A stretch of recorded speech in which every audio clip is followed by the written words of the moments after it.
Well, hello, UNT Dallas family.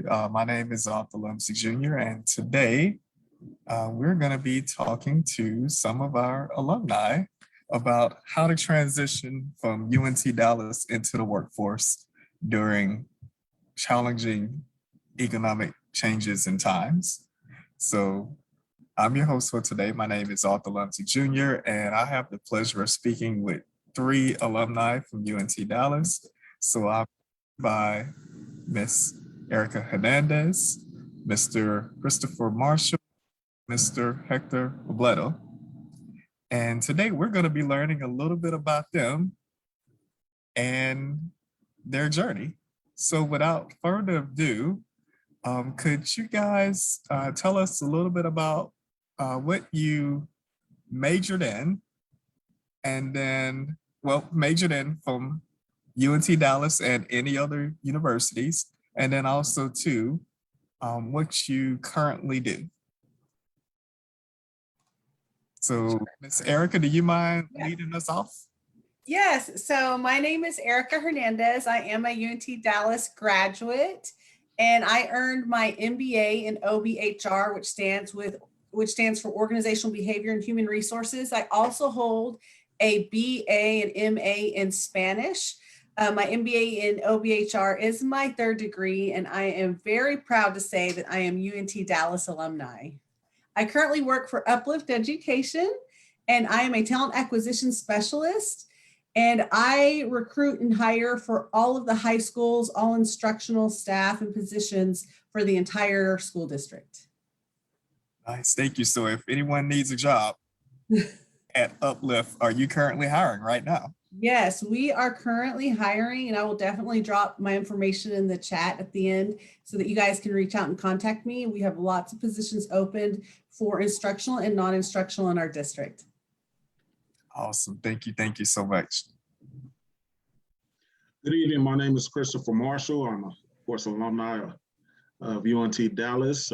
For undergraduate, I was a business and political science minor. Came back and I received my MBA in strategic management at UNT Dallas. Currently, I am a workplace planning associate for Fidelity Investments. And basically at this moment, I'm going through the licensing process for FINRA for the Series 7, the Series 66, as well as the Securities Industry Essentials. So basically what I'll be doing is calling potential and existing 401 customers, clients, and speaking with them about their investments for the future and setting them up with a consultant. Before I came to UNT Dallas, I majored in management information systems at Northwood University, as well as took IT related courses with Dallas Community College. So I'm very versatile. I have a lot of skills as a jack of trades, but I'm very passionate when it comes to civic duty, as well as financial literacy and education.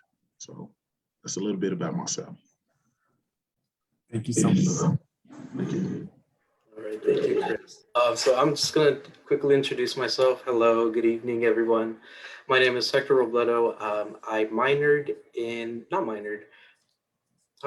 undergrad, I studied general business, and I'm currently a grad student at UNT Dallas studying public administration, so public policy in a way. This is my last year, so I'm almost there.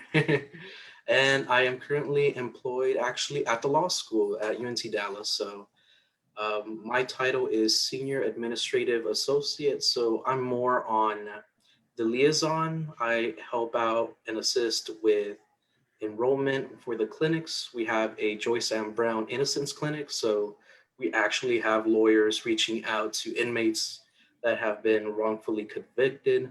And we also have a community lawyering center in which we help out community departments and partners that we have. And we just have a total of 24 groups. So we do a little bit of everything, a lot of community outreach. And I'm just there to assist as much as needed, whether it's students or adjuncts. So I'm in the middle of communication. And I do want to say I am a DACA recipient. So if you're not aware, a little quick rundown of DACA is basically it is a individuals that have came here to the U.S. The ability to work here with a social security, immunity from deportation in exchange for $400.95. $400.95. I'm sorry, give me a second. I am tongue tied today. $495 every 2 years. So I'm gonna talk to you a little bit of my journey a little bit forward as we move forward with this little panel. And I am happy to be here. Awesome. Thank you so much. Thank you so much. So the next question I have for you guys is, could you tell me how did you find your current position? And Hector, since you just went, do you mind going first? Yes, can you repeat the question again? I'm sorry. Sure. How did you find your current position with the law school? Oh, yes, of course. So funny thing, I've actually, when I was an undergrad, I applied 2 positions at UNC Dallas. I applied for advising and as an orientation counselor. I was a very strong candidate. However, I did not get the job for either.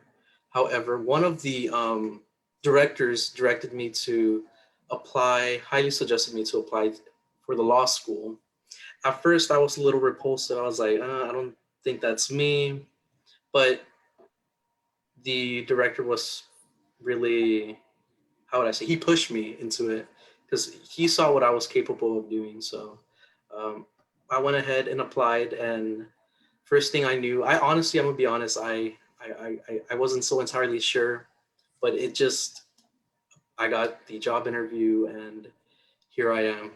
So I want to say I got this job from a reference, since the director was really connected with the law school. Nice. It pays. So it sounds like it pays to know folks, or it pays to know people. Yes.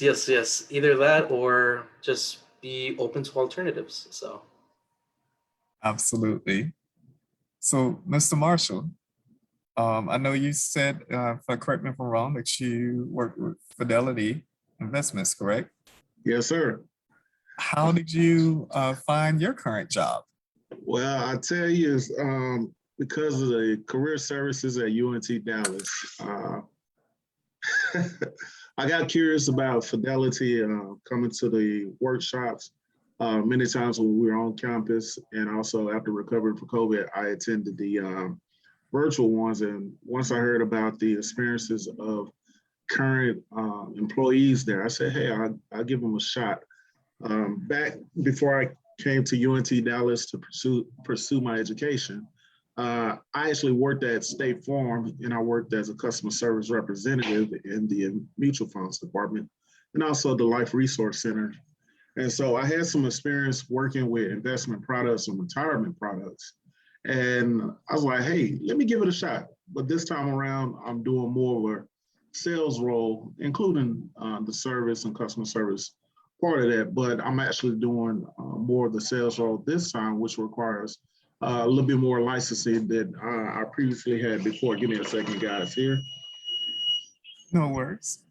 So now having this opportunity because of, career services as well, the connections that you guys have, of course, going through all the modules and the educational background definitely helped me out a lot. Prior to that, I'm also giving another kudos. Prior to that, I worked for Geico. And I got that position as well because of career services. So what I'm saying to those who are listening, make sure you utilize those services, the connections that you make at the school and the services as well, because it can be a very advantageous for you to be able to move around and actually, either find your passion or at least, find a job to help you along the way that allows you to discover what you're really passionate about. So I'm gonna go ahead and plug that. Thank you. Thank you. Thank you. Miss Erica? Yes, so Your current I job. can't speak highly enough of the Career Services Department at UNT Dallas. I will say everything that I do right now and that's helped me, I learned from UNT Dallas and just all the great the people that I've been following. She posts a lot of articles. She's very active on LinkedIn, and she posted the opportunity. I reached out to her, direct messaged her. We had a conversation about the organization, the opportunity, and that connection really helped me to get my current position. But to tag on to what Christopher said, when I look back in my career and I reflect on the positions I've held, it's always been some sort of network connection, someone that referred me, someone who knew me, that they were able to, put me in contact with the right person to lead me to my role. Nice. Thank you. Thank you so much. My next question actually focuses on networking. And so the question that I have for you guys is, how did you network during this pandemic? How do you currently network with people? And so, Ms. Erica, do you mind leading us off? Because I think you had a great segue. Sure. So I had to take everything that I was doing, in person and get creative. I had to twist everything, especially once everyone, was quarantined and people were working remotely. I worked remotely the entire year, and I had to think outside the box and I had to do things differently. One thing I did that helped me was I created a digital portfolio. I knew in order to be able to present, myself and my work, I needed to have that digital platform. And of course I have my resume, but I needed to have more to stand out, to do more. And so I did create a digital portfolio. I put it on a website. I put a lot of my projects and works and examples and samples on there. And that really was a project that took time, but really helped me with my remote networking. I had to be intentional with my connections and my interactions because everything was on social media, and a lot of it still is. Any kind of meetups were on Zoom. Any kind of seminars or trainings were being held via Zoom or Google Meets or Teams. So I had to really make sure that I was attending these, putting them on my calendar, making sure I was being organized and I was attending these events, and that I wasn't just sitting on the sidelines. I interacted. I was asking questions in the chat. If there were breakout rooms, participating in the breakout rooms, as well as I had to take my elevator pitch that I would typically do in person, and I had to kind of use it in different ways. I had to be able to make my cover letter my elevator.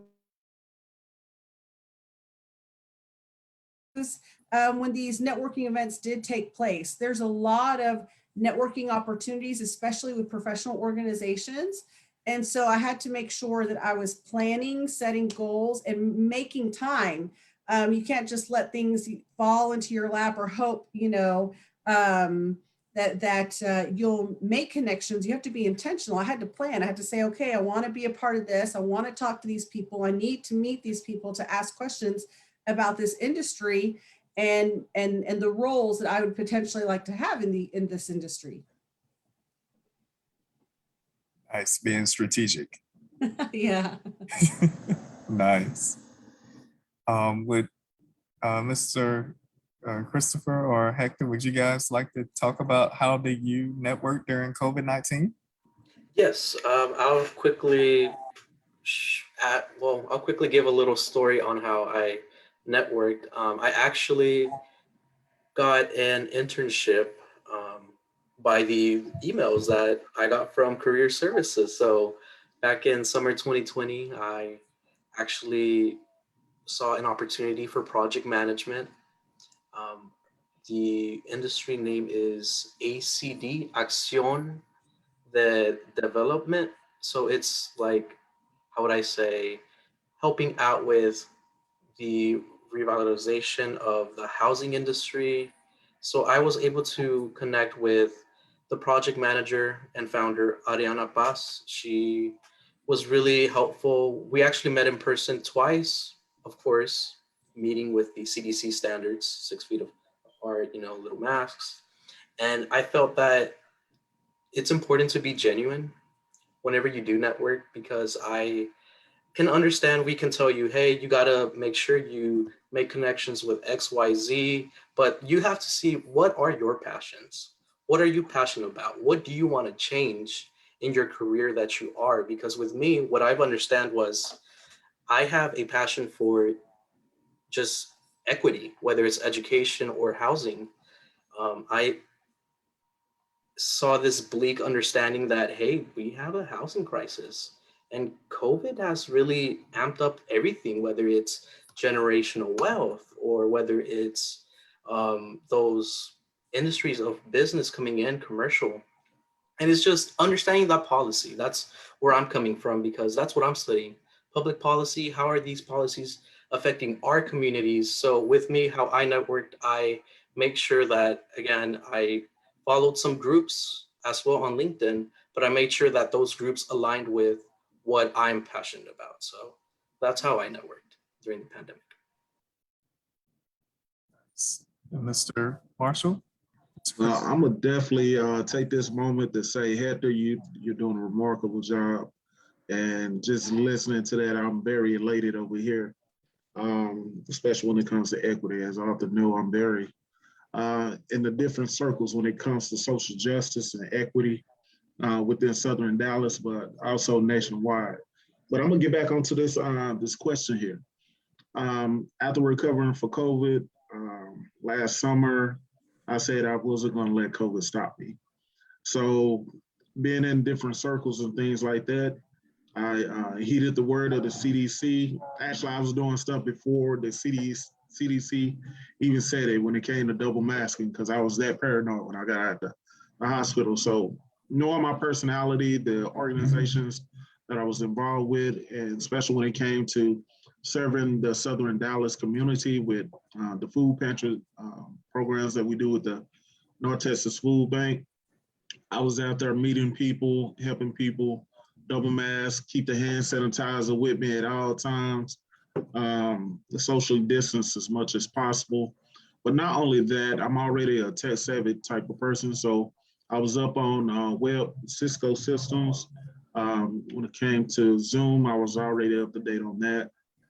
Doing that a lot. And of course, as you guys can see from the virtual background, I'm a part of Phi Beta Sigma Fraternity Incorporated.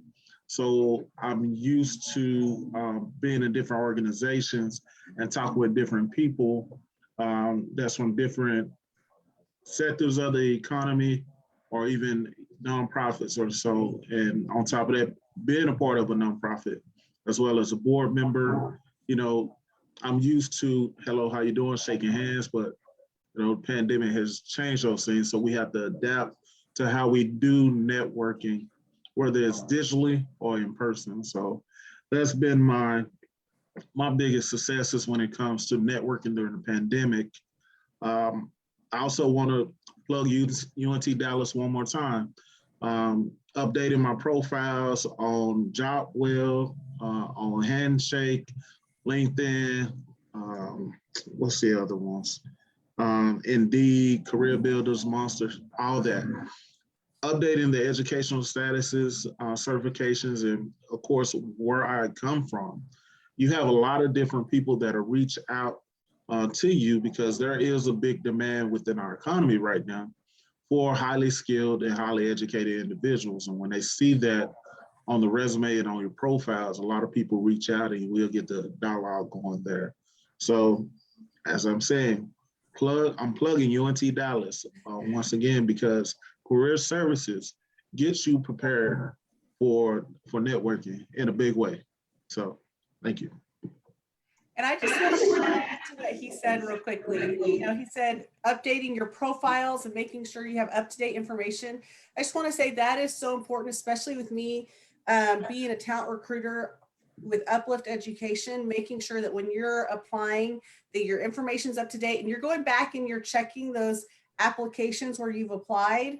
What I did to help me is I had to have a spreadsheet to track all of the things that I was doing, all the networking events, all of my applications, who I had connected with. And one thing that was very interesting is I was able also to create an electronic business card. So where, previously pre-pandemic, I was able to hand one to somebody, I was able to take my professional picture, which you can get one done at UNT Dallas, and use that electronic business card and send it electronically in an email, in a chat, messenger. So that helped as well. Nice, thank you. I swear it almost feels as if I bribed you guys to say such nice things about us. But I promise you guys I did not. Um, I may have to now after this. But you guys are on it. The next question I would love to ask you guys is, how do you choose to stay current in your respective fields? I know some of you guys have already touched on it a little bit, but if you could just share a little bit more about that. I'll go. With me, I'm, how would I say, a traditionalist. So I like reading. I actually use the resources available. LinkedIn is helpful, whether it's I have a little time, downtime. If I'm waiting for someone, I just curiously just go under the articles on behalf of what's happening, current news. I know for sure with me, I know a lot of political leaders are under scrutiny, whether it's policy. I like to see how they reacted. I like to think how I would have taken into account if I was presented a problem. I know recently what I've done is I've just taken different books, whether it's negotiating, because I know nowadays it's hard to negotiate with certain standards that are given, whether you're giving a new job or just overall. I think negotiating is really essential. So I just like reading. That's what I've been doing to just keeping up to date with what's happening on my industry.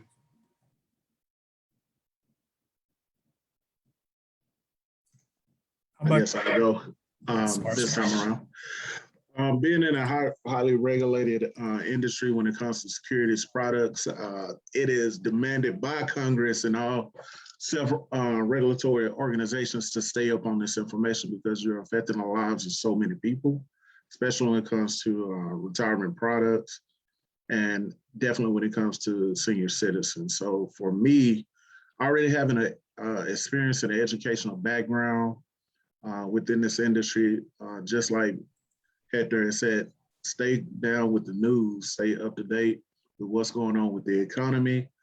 Outside of that, stay up to date to what's going on internationally, because since we are a globalized society, the littlest things affect another part of the sector as well. So it's like a trickle effect or a domino effect when it comes to certain things. So for my industry, we pay attention to GDP, we pay attention to inflation, deflation, interest rates, and things like that. So for me, it is retaining the books that I had during undergraduate and grad school, researching and reading what's going on in the news. Of course, with my job, we have internal systems that send updates on regulations and things that may have changed. So we stay up to date on that, but personally, it's just always been, having conversations with different people that's specialized in different areas that are in the know, staying up to date on current news and politics as well, because as Heather said, politicians make a lot of the rules and regulations when it comes to trade and also security products as well. So we have to stay up to date when it comes to legislation and what's going on in that arena. Already been a person that's very civic engaged and possibly one day will look to run for a political office. It's definitely important to stay up to date, stay connected to the community that you are in, learning those issues, just staying grassroots, but also paying attention to what happens on the county, what happens on the state, the regional and national level, and international, because it affects your business all the way around. So I think for me, definitely Reading is fundamental, networking, paying attention to the world around you, and staying in the know. I look forward to contributing to your campaign in the future. All right, then. I've just put that out there. It's permanent on social media, so get ready. That's all right.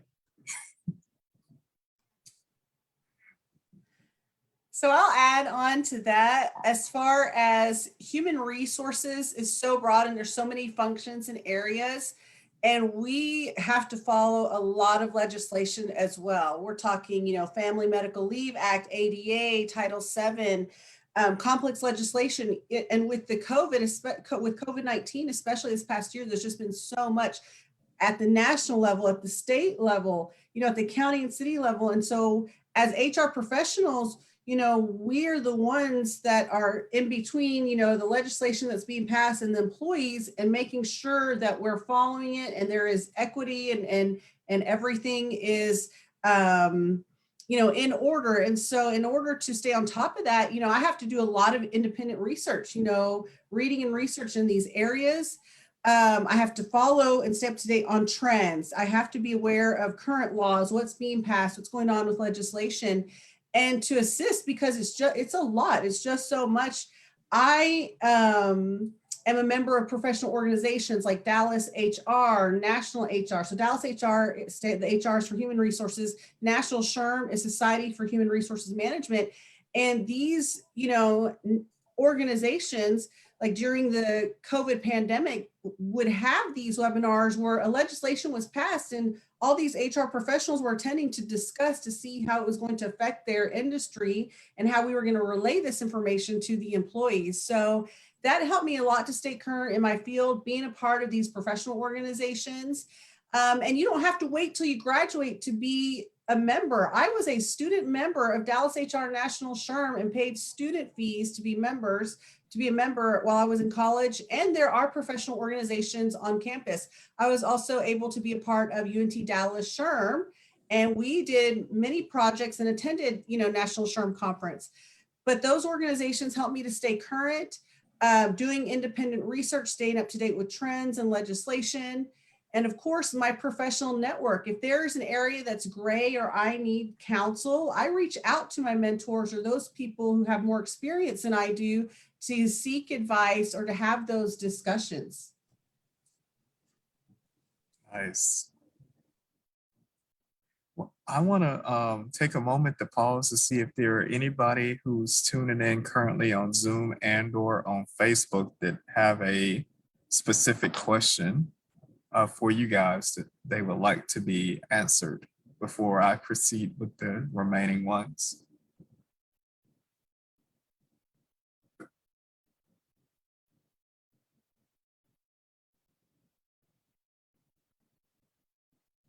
Well, we're just going to go ahead and proceed unless another one comes through. But the next question I have for you guys is, what new skills have you learned since graduating that you feel that has helped your markability?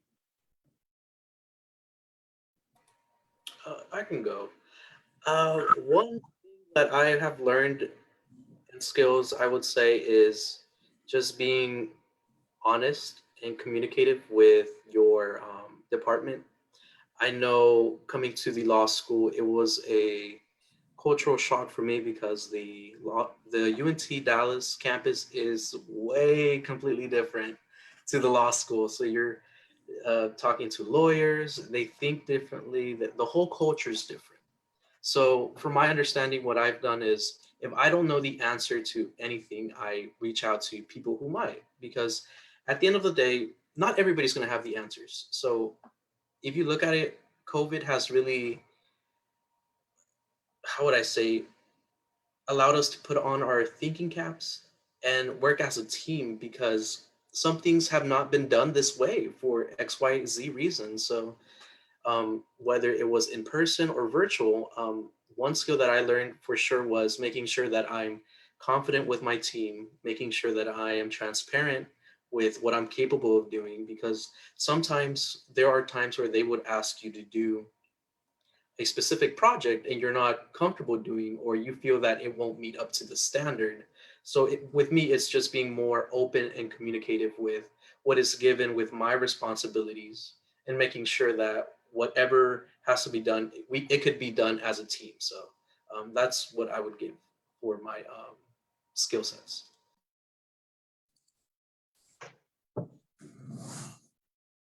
Well, I would go next here.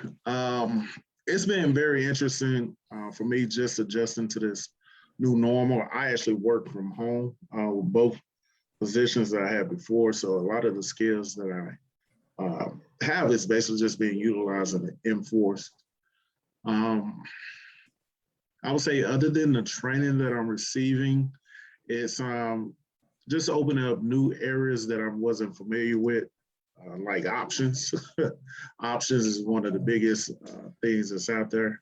I'm not gonna go too much into it, but just learning more about tax laws and options and bonds and how things work outside of what's included in the books, because there's a lot of things that you will receive in your book education, talking with people, mentors, staying connected to the industry. And then there's the additional things that's not listed in those books that so happen to be industry specific or company specific.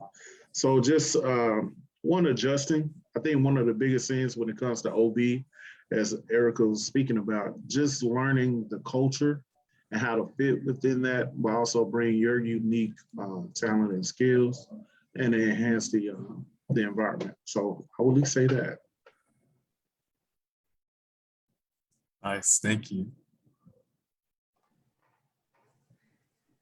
So skills that I have learned, I think I graduated with many skills, and then, as Christopher stated, like enhance them and use them to full capacity. It wasn't just using, a few minutes a day or a little part of your day or part of the week. It ended up being something I had to do every day. I mean, technology, number one, being efficient with your technology. I had to really sharpen my skills with learning how to do Zoom and breakout rooms. Previously I was just the attendee, and then I was having to hold recruitment, events with Zoom and figure out how to do all of the back end IT stuff, because there wasn't enough IT people to do it. You had to do it yourself. So definitely sharpening my skills with Zoom, with Google Meets, the Google Suite, Microsoft Outlook and Teams, that computer efficiency, and then Excel. Every day I'm learning something new with Excel, and I'm applying it not only in Excel, but in Google Suite, and using both of those platforms. Flexibility. I think just as Hector and Christopher stated, I had to learn to wear many different hats. I've been in education and I'm used to multitasking, but this again was, I had to add hats as well, being flexible in doing, other things in different areas to help and adapt and help my team. Teamwork, especially being able to work remotely and state clearly what I needed to be able to get my job done, but as well as listen to my teammates and how I could assist them. Working with people during this unique year, I had to really be open as far as time frames and schedules and how we were going to collaborate. Being more detail oriented, like I said, I've always been detail oriented, but working remotely, I couldn't run to the next cubicle or the next office over to ask a question. So I had to make sure that I was paying attention, getting all the details in projects and executing those projects with detail and delivering, the project and meeting the expectations of the project and the team. So I had to really make sure that there wasn't any gray areas, that I was asking lots of questions. So lots of teamwork, detail, flexibility, technology, just enhancing those skills. Attending any, I'm always looking for free seminars on LinkedIn, anything that's free, even resources on YouTube and Google. Like I've learned how to do lots of things with Excel just by watching, videos online. Nice. You It's know all what? about reskilling and upskilling. I would like to piggyback off that because Erica said something very important. Being in this new virtual environment, sometimes training and meetings could go a lot faster than expected, and sometimes you miss things. And I think it's very important, especially for someone like myself. You've been so used to an environment where you can actually go to the next cubicle or you can reach out to someone in person and get the assistance that you need. But when it comes to this new environment, you really have to, and sometimes ask a lot of questions to get clarification to make sure that you got the information correct, because a lot of things depend upon your shoulders. So definitely kudos to Erica, because that is one thing that I realized, definitely asking for help more, adjusting to this new environment, and really, get the clarification needed to execute what is required. Totally agree. Well, my next question I have for you guys is, what advice do you have for graduates transitioning to the workforce? As you know, our graduation that was postponed is finally happening this Saturday, and we're super excited for our graduates to get a chance to walk across the stage. And we're celebrating in advance. But with that being said, what advice do you have for them? And I know uniquely is, I'm gonna ask you guys to answer this question a little bit differently. So for Hector's standpoint, do you mind touching on it maybe from a an undocumented standpoint? Yes, of course. From So, oh, go ahead, and then no, change it okay, up for each one. no worries. So yes, coming as a graduate, I know I graduated my undergrad back in 2019, and being the commencement speaker, I realized that it's okay to have post-graduation depression. It's a thing. It's okay to not know all the answers to what you're going to do with your career. I know with me, it's been really difficult because I have walked through different territories that have not been done by my parents. What is health insurance? Well, I never had health insurance growing up.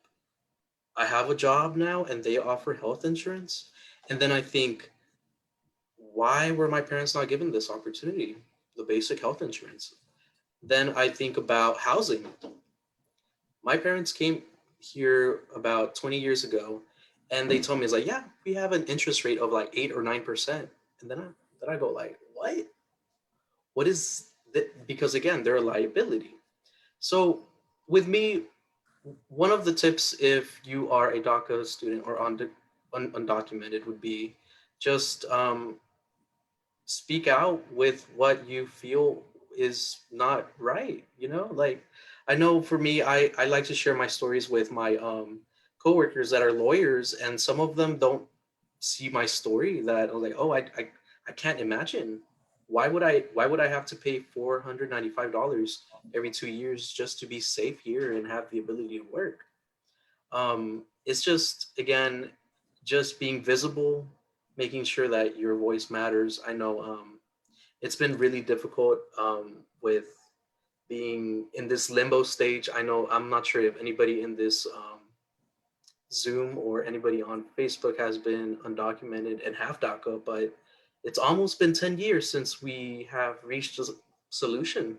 Some people view this, well, I view it as a temporary fix, but um, I just want to encourage everybody that just because your DACA doesn't define who you are, you can empower yourself, making sure that you have other opportunities, making sure you plan for alternatives. Because I know there's certain jobs that are out there just for US citizens only, but that doesn't give you an excuse, or not an excuse, but that doesn't give you like, oh, you can't do this, but what else can you do? You want to help out the community. How so? Do you want to vouch for others. So I think the reason why I resonated with the role that I have now is because our community has that language barrier. People don't understand how we are at a disadvantage, whether it's economic or whether it's health wise, education wise. That's why I'm really big with equity and making sure that whatever we do is affects everybody positively in the long run. So that's my take on that question. Nice. Thank you so much.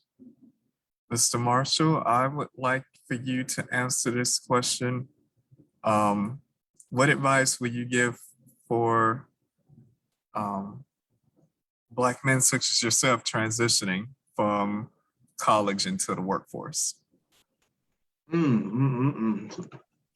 I think my story kind of parallels with Hector's, and I'm pretty sure with Erica as well. The demographics that we belong in and the areas that we come from, we tend to realize that there's a lot of experiences and knowledge and things that were either withheld because of where we grew up as far as zip code or so, or what class or what race that we're in.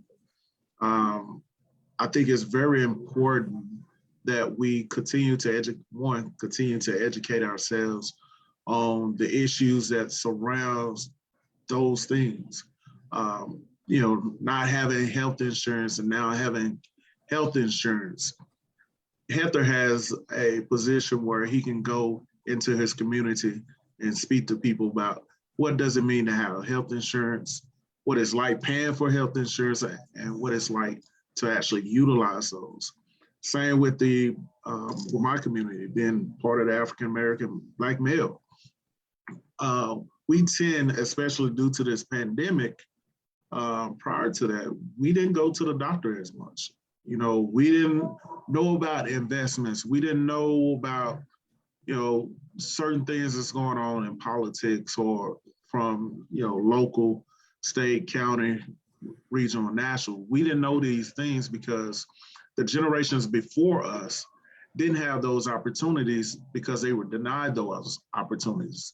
So it's upon us to, one, take advantage of those opportunities now, educate ourselves, and then use that same education and our experiences to go back to our communities and share that information and guide people through these situations. So what I would say is realize that your education is not your own.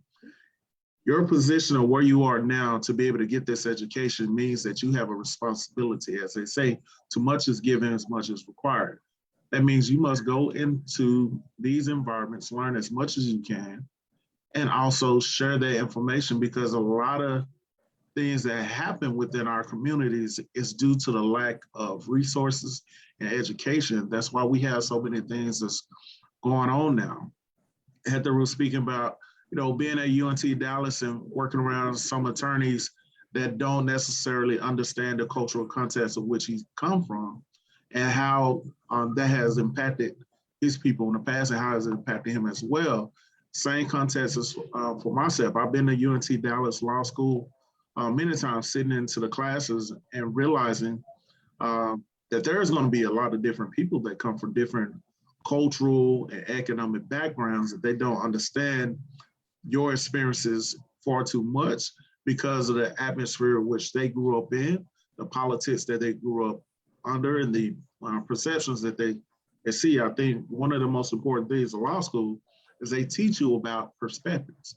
People can see the same thing, but have different perspectives of what's really going on. And I think it's really important for we have those conversations when it comes to our communities, on campus, to really communicate a perspective so people are removed from their echo chambers and actually have a voice and a perspective from areas that they are not exposed to. So my guidance will be for current and alumni is, get that education, go back into your communities, share your experiences.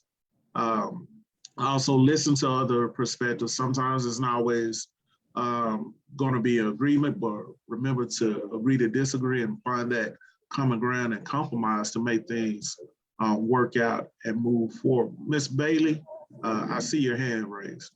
Wait, you finish this question. We have a question from the chat afterwards.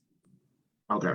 So I would say go out there and be arbiters of truth, speak truth to power, educate yourself, and advocate for those people that do not have the opportunity, and try to find, fight for equity among all people, and find a way to achieve bringing that new change. As they say, be the change that you want to see.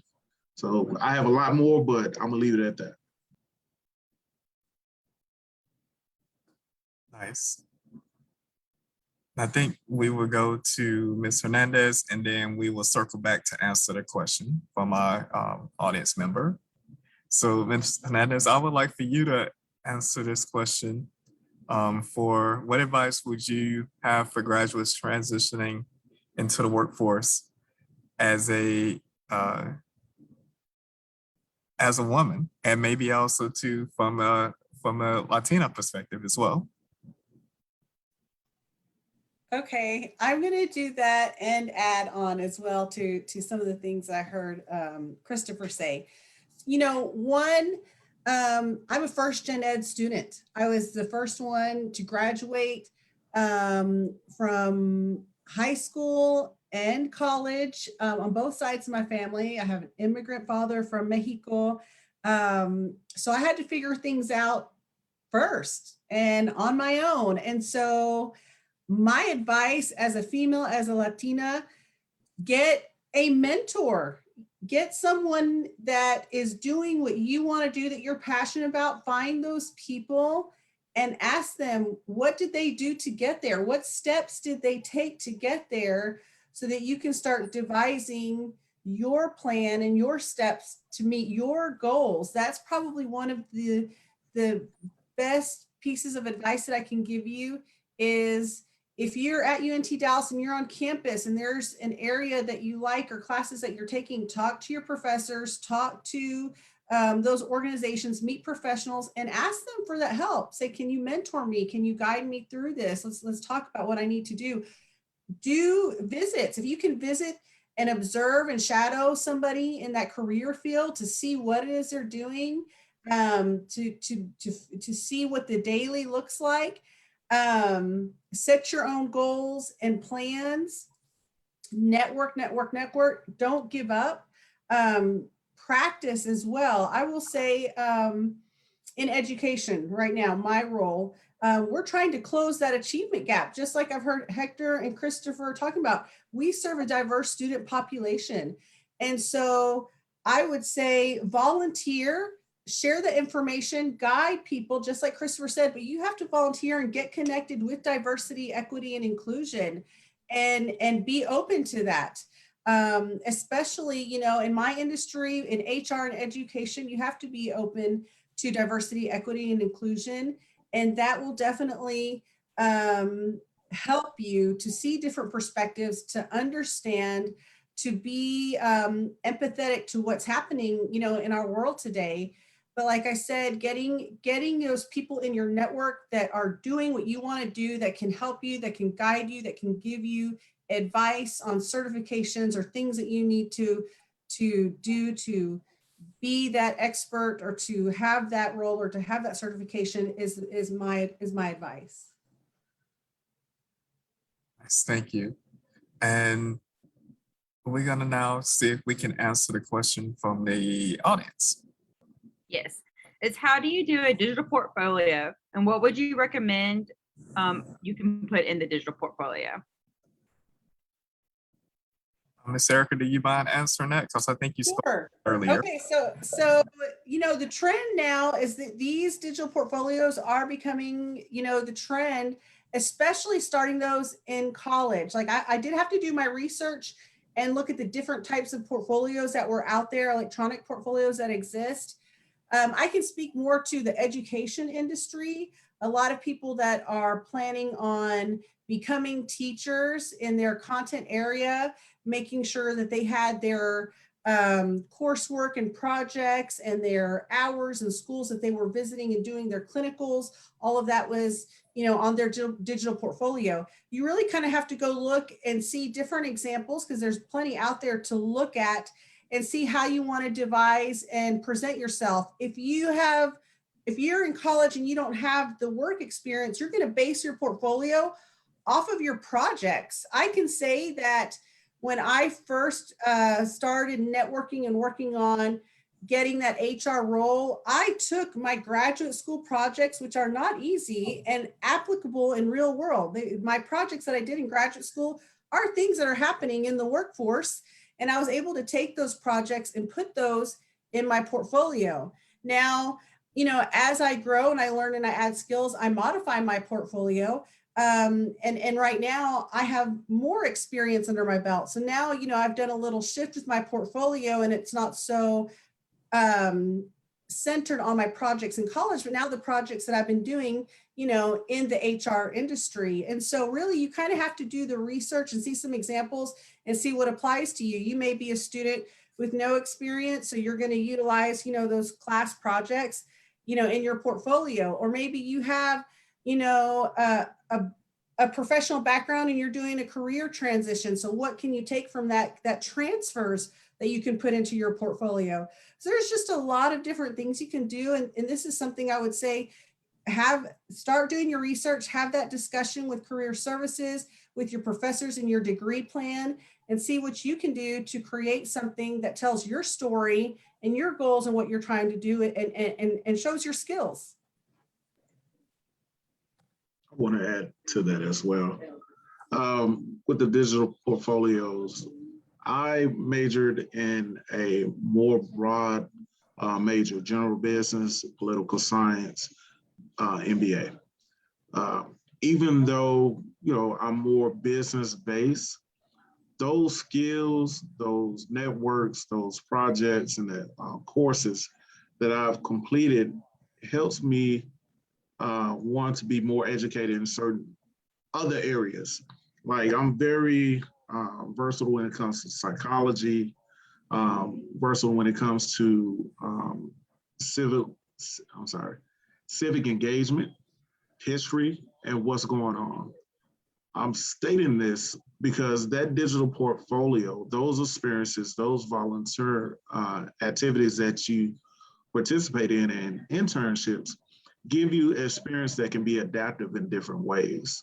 Even at one point working in the insurance industry, as people know me, I'm very service oriented, and especially when it comes to civic engagement. I'm talking to people that are way beyond my pay grade about policy and what's happening in the news, and all of this is coming back to experiences when I am a volunteer deputy registrar with the county, when I'm a regional regional field organizer with Texas Freedom Network. Those experiences with those companies and those positions give you the opportunity to better sharpen your skills as well. When it comes to public speaking, as you can see, I can actually do that with no problem, not be as nervous as I was before. So what I'm saying is those experiences that you have, include that in your digital portfolios. Talk about those courses, those experiences, those internships, those projects that you have done that give you the experience to be able to say, hey, this is what I bring to your corporation. This is what I can do and bring, because that's what most companies are looking for. What is it that you can do that increase our brand image, the quality of service, and the quality of our products and what we do? So that's what I say to that. Nice. You guys have touched on, couldn't have said it better myself. And so with that being said, I know we're running short on time. We only have 3 minutes left. I want to make sure that we're respectful of everyone's time. Were there any other questions from the panel? Or should I say, were there any other questions for the panelists?